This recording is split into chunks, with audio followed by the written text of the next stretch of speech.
Japanese calligraphy, known as Shodo, is deeply valued as Japan's supreme art form.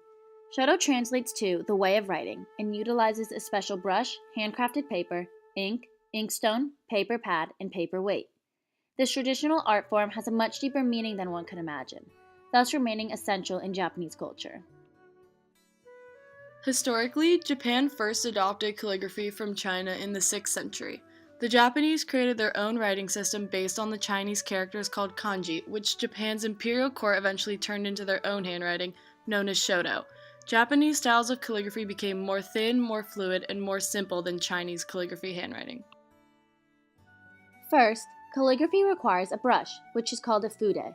The fude is known as the vehicle of the artist's soul. It is crucial that the fude is sharp and has a fine tip in order to get precise lines of ink. Also, the brush hairs should be of perfectly equal length in order to create smooth strokes on the paper. In fact, this particular brush is made from animal hairs, wood, bamboo, and grass. These materials make the brush flexible enough for the up and down, side-to-side movements required to paint the characters. Since each Japanese character changes thickness, it makes the use of a fude very difficult and requires lots of practice before mastering. The handmade paper, called hanshi, is another crucial object in achieving the traditional look of Japanese calligraphy. Unlike the paper us Westerners write on, made from wood, hanshi is handmade from vegetable fibers and dried on wood boards. This delicately crafted paper is naturally absorbent, which allows the ink to spread across the surface. Additionally, calligraphers use a felt pad called a shitajiki. The shitajiki acts like an undersheet, which stabilizes and protects the paper. As the brush strokes across the paper and puts pressure, it prevents the ink from staining the working surface. These pads come in various colors and shapes, but tend to be black or dark blue. Using special ink is part of the practice of Shodo. The Japanese call this black ink sumi and produce it from soot, glue, and water. The type of soot used can alter the color and shade of the ink. The artist's use of sumi on the rice paper creates an interaction between the black lines and the white space, which is necessary for Shodo. Although sumi ink can be sold today as a liquid in bottles, it's traditionally in the form of a solid stick infused with incense. These were the original mediums used by the Japanese because they were easy to conserve and transport. By rubbing the sumi stick upon the inkstone and adding drops of water, usable ink is created and able to glide smoothly on paper. According to Takename, a Japanese calligrapher and teacher, the sumi ink is held in a traditional inkstone, referred to as a suzuri. The stone surface is divided into two areas, the oka, which is flat, and the umi, which is a dip to hold the ink. This is crucial for the calligraphers because it provides a surface to grind the ink on and holds the liquid ink as well. The final object used in traditional Shodo is the paperweight, also known as bunshin. Traditionally, the Japanese created bunshin from bronze, glass, copper, or stone. They hold down the hanshi paper sheet on the shitajiki pad. In fact, it's probably the least important of the Shodo tools because it's not necessary. However, they're often sold with many decorations, carvings, and designs on them. Furthermore, there are three main styles of Japanese calligraphy. Kaisho, or block style, is the most common and the type that beginners normally practice. Another style is gyosho, meaning running hand style, which is semi-cursive and appears looser. Lastly, the most advanced of the three is sosho, meaning grass hand, and looks like a fluid and graceful cursive.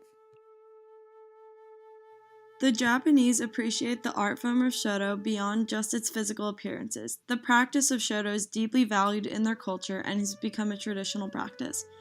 It's able to beautifully express, enhance thoughts and feelings in the way words can't. Good calligraphy includes rhythm, passion, aesthetic, beauty, spirituality, and character. It is essential that the calligrapher conveys his creativity and character through Shodo. The strokes represent the state of mind of the creator and bring out his or her attitudes and emotions, which affects the outcome. Most importantly, Shodo is more than just an image. It is a mental discipline, spiritual practice, and physical exercise for the calligrapher.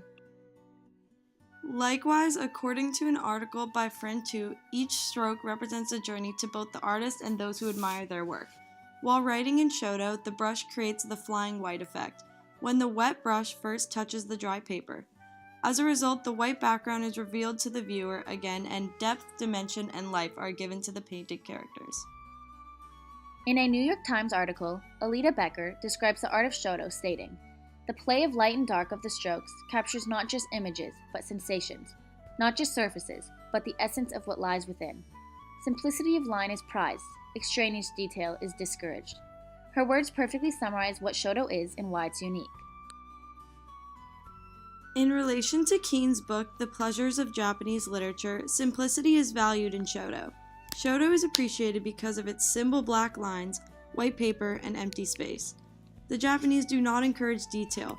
Rather, they consider the simple contrast of the brushstrokes and white space to be beautiful. Shodo is regarded as Japan's supreme art form and is culturally placed above all other forms of art, like paintings and sculptures. This is very unlike the Western cultures, who highly value paintings and sculptures. In fact, Westerners may not even consider calligraphy as an art form at all, but rather as a form of communication. While all art forms are deeply valued by the Japanese, Shodo in particular reveals their appreciation of simplicity and beauty. The depth of beauty in calligraphy comes from their technique and their inner spiritual concentration. Valuing traditional technique and inner peace is crucial in Japan and is incorporated in their various art forms. Lastly, the practice and passing down of Shodo reveals how much Japanese culture respects tradition. Furthermore, Japanese children are taught that calligraphy and beautiful handwriting reflect their character and personality. This conveys that, from an early age, the Japanese consider handmade things, which come from the heart, to be necessary in order to maintain their wonderful culture. In conclusion, Shodo is a highly regarded art form, skill, and aesthetic in Japanese culture. Through the black and white contrast, it expresses simplicity and beauty. As Chikako Fukunaga Thompson says, calligraphy is a key form of Japan's cultural expression and is thus inseparable from Japanese culture.